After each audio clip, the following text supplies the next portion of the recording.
Alessandra Soblette célibataire et heureuse. Elle révèle pourquoi elle ne veut pas d'homme dans sa vie. Dans le podcast Quinquanaille, l'ancienne animatrice Alessandra Soblette a évoqué sa vie amoureuse sans langue de bois. Son visage est associé à de nombreuses émissions de télévision. Alessandra Soblette a en effet présenté Incroyable Talent et L'amour est dans le pré, sur M6.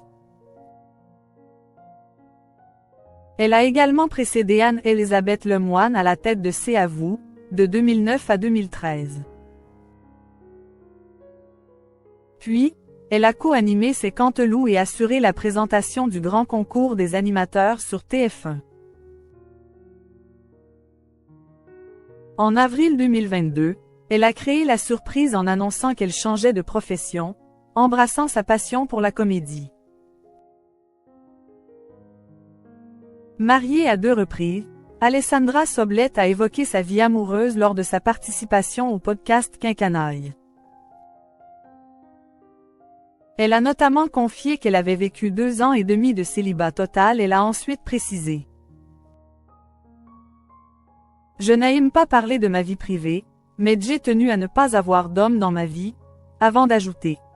Je n'avais plus envie, et j'avais vraiment envie de me retrouver avec moi-même. » L'ancienne animatrice n'en reste pas moins heureuse et épanouie. Alessandra Soblette avait été mariée avec Thomas Volpi. Après son premier divorce, elle avait épousé Clément Miseré, un producteur de cinéma, en 2012.